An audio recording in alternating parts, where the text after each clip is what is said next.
الحمد للہ وکفی وسلام علی عبادہ الذین اصطفی اما بعد۔ محترم سامعین، آج میں آپ کی خدمت میں پارہ نمبر 10 کا خلاصہ پیش کر رہا ہوں۔ اعوذ باللہ من الشیطان الرجیم، بسم اللہ الرحمن الرحیم۔ وَاعْلَمُوا أَنَّمَا غَنِمْتُم مِّن شَيْءٍ فَأَنَّ لِلَّهِ خُمُسَهُ وَلِلرَّسُولِ وَلِذِي الْقُرْبَى وَالْيَتَامَى وَالْمَسَاكِينِ وَابْنِ السَّبِيلِ۔ سورہ انفال کے شروع میں مال غنیمت کے بارے میں سوال و جواب کا ذکر تھا۔ اب 10ویں پارے کے شروع میں اس کی مزید تفصیل بیان کی جا رہی ہے۔ مال غنیمت کے اولاً 5 حصے کیے جائیں گے، ان میں سے 4 حصے مجاہدین کے درمیان برابر تقسیم کیے جائیں گے، اور مال غنیمت کا 5واں حصہ چونکہ خالص اللہ تبارک و تعالیٰ کی ملکیت ہے، اس لیے یہ حصہ اللہ تبارک و تعالیٰ کی طرف سے اللہ کے نبی صلی اللہ علیہ وسلم اور آپ کے قرابت داروں، یتیموں، مسکینوں اور مسافروں کو دیا جائے گا۔ اذ انتم بالعدوۃ الدنیا وهم بالعدوۃ القصوى والركب اسفل منکم۔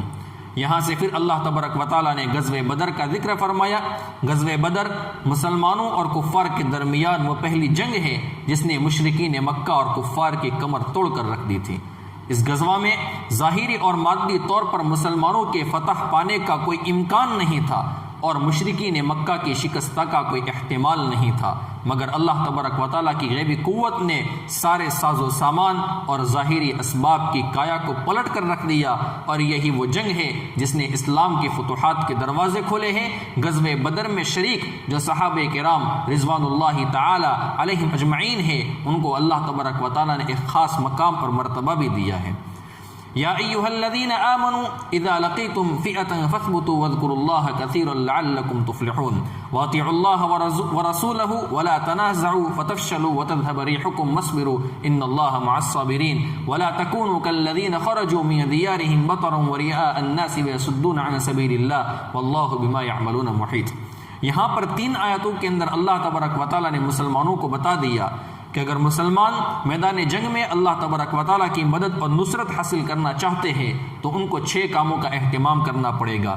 نمبر 1، میدان جنگ میں ثابت قدم رہے۔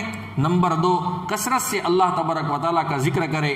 نمبر 3، اللہ تعالیٰ اور اس کے رسول صلی اللہ علیہ وسلم کی اطاعت کرے۔ نمبر 4، آپس کے اختلافات سے پرہیز کرے۔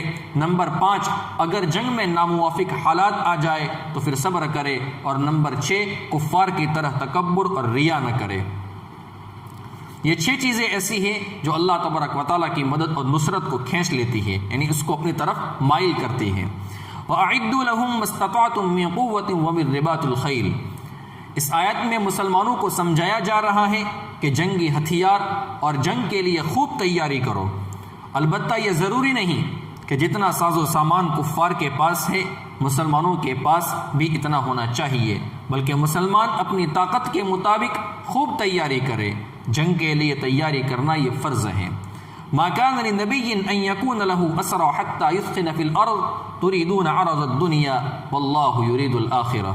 جب غزوہ بدر میں مسلمانوں کو فتح ہوئی، کفار کو شکست ہوئی اور ان کے 70 سردار بھی گرفتار کر لیے گئے تو اللہ کے نبی صلی اللہ علیہ وسلم نے حضرات صحابہ کرام سے ان کے بارے میں مشورہ کیا کہ ان کے ساتھ کیا کیا جائے۔ حضرت سیدنا صدیق اکبر رضی اللہ تعالیٰ عنہ اور دیگر صحابہ کرام کی رائے تھی کہ فدیہ لے کر انہیں چھوڑ دیا جائے، جبکہ فاروق اعظم اور حضرت سعد بن معاذ رضی اللہ تعالیٰ عنہما کی رائے تھی کہ انہیں قتل کر دیا جائے۔ اللہ کے نبی صلی اللہ علیہ وسلم نے رحمت للعالمین ہونے کی وجہ سے فدیہ لے کر چھوڑنے والی رائے کو پسند کیا، تو اس پر صحابہ کرام کے لیے اللہ تبارک و تعالیٰ کی طرف سے عتاب نازل ہوا۔ جنہوں نے فدیہ لے کر چھوڑنے کی رائے دی تھی، اگر اللہ تبارک و تعالیٰ کا حکم پہلے نہ آ چکا ہوتا تو جو فدیہ تم نے لیا ہے اس کے بدلے میں تم پر عذاب عظیم نازل ہو جاتا۔ والذین آمنوا وہاجروا وجاہدوا فی سبیل اللہ والذین آووا ونصروا اولئک هم المؤمنون حقا لهم مغفرۃ ورزق کریم۔ سورہ انفال کے آغاز میں جہاد کا ذکر تھا اور اختتام میں ہجرت کا ذکر ہے۔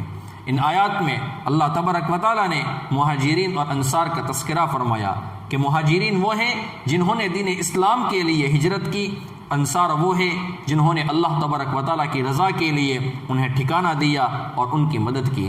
اللہ تبارک و تعالیٰ نے دونوں گروپوں کی ایمان کی گواہی دیتے ہوئے فرمایا یہی پکے مومن ہیں اور ان کے لیے بخشش اور عزت کی روزی ہے۔ پھر اللہ تبارک و تعالیٰ نے سورۃ التوبہ کو شروع کیا۔ اس میں مخلصین صحابہ کرام کی داستان اور ان کی توبہ کا ذکر ہے جو غزوہ تبوک میں کسی وجہ سے شریک نہ ہو سکے۔ پھر اللہ تبارک و تعالیٰ نے جب انہوں نے سچے دل سے توبہ کی تو اللہ تبارک و تعالیٰ نے ان کی توبہ کو قبول کر لیا، جن کا ذکر آگے کی آیات میں ہے۔ اس کے بعد اللہ تبارک و تعالیٰ نے مشرکین کے احکامات کو ذکر کیا ہے کہ ان کے متعلق کیا احکامات تھے، اس میں 4 قسمیں اللہ تبارک و تعالیٰ نے بیان کی ہیں۔ پھر اس کے بعد اللہ تبارک و تعالیٰ فرماتے ہیں ما کان للمشرکین ان یعمروا مساجد اللہ شاہدین علی انفسہم بالکفر اولئک حبطت اعمالہم وفی النار ہم خالدون۔ گزشتہ آیات میں بھی مشرکین کا ذکر تھا، اب یہاں بھی انہی کا ذکر ہے۔ مشرکین بیت اللہ کی تعمیر کرتے، حاجیوں کو پانی پلاتے تھے اور مسلمانوں کے مقابلے میں اس پر فخر کرتے تھے کہ اس سے بڑھ کر کسی کا کوئی عمل نہیں ہو سکتا۔ یہاں پر ان کی تردید کی جا رہی ہے کہ مسجد کی خدمت یا حاجیوں کو پانی پلانا بڑی خدمت ہے بشرطے کے ساتھ میں ایمان ہو۔ مشرک کے پاس ایمان نہیں ہے، اس لیے ان اعمال کا کوئی فائدہ بھی نہیں ہوگا۔ آگے یہ بھی فرمایا کہ تعمیر مساجد وغیرہ امور جو ایسے کام کاج ہے وہ اہل ایمان کا حق ہے۔ لقد نصرکم اللہ فی مواطن کثیرۃ ویوم حنین۔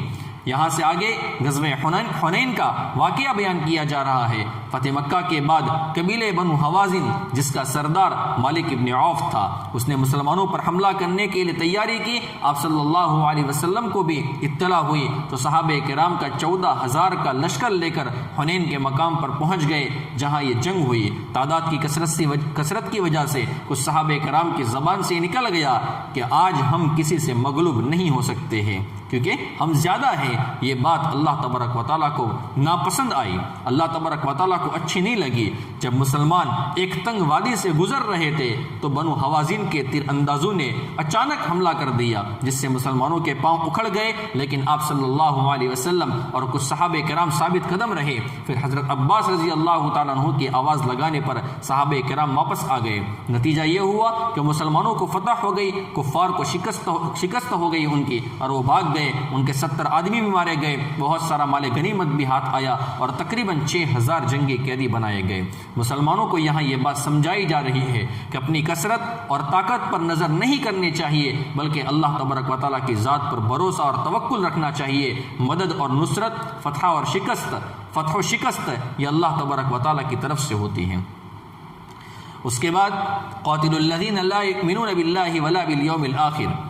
گزشتہ آیات میں تھا کہ مشرکین کے لیے جزیرہ عرب میں رہنے کی گنجائش نہیں ہے۔ اب یہاں مسلمانوں کو حکم دیا جا رہا ہے اہل کتاب سے جہاد کرو یہاں تک کہ وہ ذلیل ہو کر جزیہ عطا کرے، یعنی ٹیکس دے۔ اہل کتاب آپ صلی اللہ علیہ وسلم کی مبارک زندگی میں جزیرۃ العرب میں غیر مسلم شہری کی حیثیت سے رہ کر جزیہ ادا کرتے رہے۔ پھر آپ صلی اللہ علیہ وسلم کی ہی وصیت کے مطابق حضرت فاروق اعظم رضی اللہ تعالیٰ عنہ کے دور خلافت میں اہل کتاب کو جزیرہ عرب سے ان کو نکال دیا گیا۔ وقالت الیہود عزیر ابن اللہ وقالت النصارى المسیح ابن اللہ ذالک قولہم بافواہہم۔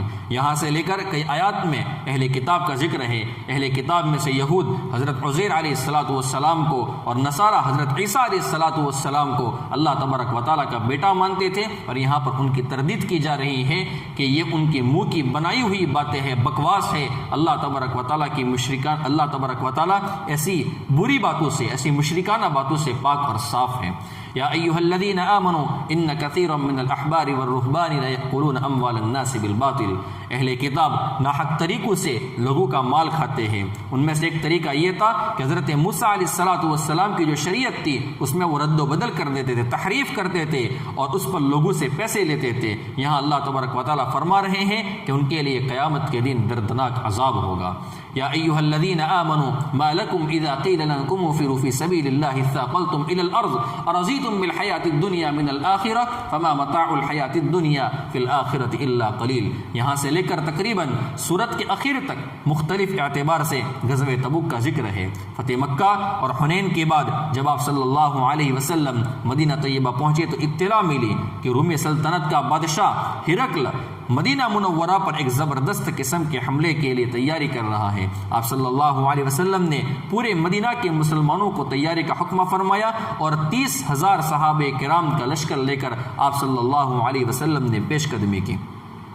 مسلمانوں کے لیے یہ بہت بڑی آزمائش تھی، سخت گرمی تھی، کھجوریں پک چکی تھی، یہی ان کے لیے سال بھر کا گزر بسر تھا۔ سفر بہت دور کا تھا، تقریباً 800 میل کا بنتا ہے سفر۔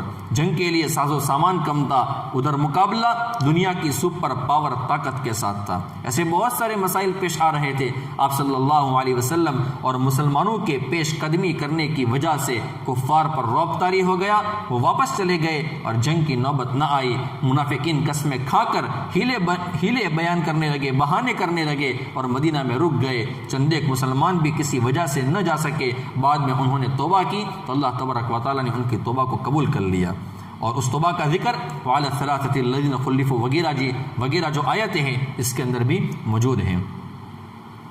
آگے آنے والی آیات میں منافقین کے نفاق اور جھوٹ کی جو تفصیل ہے اس کو یعنی کھل کر بیان کیا جا رہا ہے۔ ان مومنین اور مخلصین کا بھی ذکر ہے جو غزوہ تبوک کے اندر شریک نہ ہو سکے۔ اذ یقول لصاحبہ لا تحزن ان اللہ معنا، یہ آیت کریمہ بہت اہم ہے۔ یہ ہجرت کے واقعے کی طرف اشارہ ہے، جب مشرکین نے آپ صلی اللہ علیہ وسلم کا پیچھا کیا، تعاقب کیا اور آپ غار ثور کے اندر 3 دن تک چھپ گئے۔ تلاش کرنے والے تلاش کرتے تھے، جب غار کے منہ کے قریب پہنچے حضرت سیدنا صدیق اکبر رضی اللہ تعالیٰ عنہ پر گھبراہٹ کے آثار ظاہر ہوئے تو آپ صلی اللہ علیہ وسلم نے فرمایا لا تحزن ان اللہ معنا، غم نہ کرو اللہ ہمارے ساتھ ہے۔ یہاں نص قطعی سے حضرت ابو بکر صدیق رضی اللہ تعالیٰ عنہ کی صحابیت ثابت ہے۔ اگر کوئی شخص صحابیت صدیق کا انکار کرے گا تو وہ دائرہ اسلام سے خارج ہو جائے گا۔ پھر اللہ تبارک و تعالیٰ نے مصارف جو صدقات ہیں، صدقات کے جو مصارف ہیں اس کو بیان کیا ہے۔ انما الصدقات للفقراء والمساکین والعاملین علیہا والمؤلفۃ قلوبہم وفی الرقاب والغارمین وفی سبیل اللہ وابن السبیل فریضۃ من اللہ واللہ علیم حکیم۔ اگر آپ ان آیات کا مطالعہ کرنا چاہتے ہیں تو مفتی شفیع صاحب رحمۃ اللہ علیہ کی معارف القرآن ہے، اس کے اندر بڑی تفصیل کے ساتھ حضرت نے اس کو بیان کیا ہے۔ پھر آگے اللہ تبارک و تعالیٰ کیا بیان فرماتے ہیں؟ آگے اللہ تبارک و تعالیٰ فرماتے ہیں استغفر لهم او لا تستغفر لهم ان تستغفر لهم 70 مرة فلن يغفر الله لهم۔ گزشتہ کئی آیات میں منافقین کے نفاق، جھوٹ، جہاد میں نہ نکلنا، ہیلے بہانے کرنا، ایک دوسرے کو برائی کا حکم دینا، نیکی سے منع کرنا، مسلمانوں سے بغض و حسد رکھنا، ان جیسے برے افعال کو تفصیل کے ساتھ بیان کیا ہے۔ اب یہاں اللہ کے نبی صلی اللہ علیہ وسلم سے فرمایا جا رہا ہے کہ منافقین کے لیے اگر آپ 70 بار بھی استغفار کریں گے، مغفرت کی دعا کریں گے، تب بھی اللہ تبارک و تعالیٰ انہیں معاف نہیں کرے گا۔ ولا تصلی علی احد منهم مات ابدا ولا تقم علی قبری۔ اللہ کے نبی صلی اللہ علیہ وسلم نے عبداللہ ابن ابی ابن سلول کی جنازے کی نماز پڑھائی تھی۔ اللہ تبارک و تعالیٰ نے منع فرما دیا کہ آئندہ آپ ان کی قبر کے سامنے بھی کھڑے مت ہونا اور ان کی جنازے کی نماز بھی مت پڑھنا۔ اس کے بعد اللہ کے نبی صلی اللہ علیہ وسلم نے کسی منافق کی جنازے کی نماز نہیں پڑھائی ہے۔ تو 10ویں پارے کا مختصر خلاصہ میں نے آپ کی خدمت میں پیش کیا ہے۔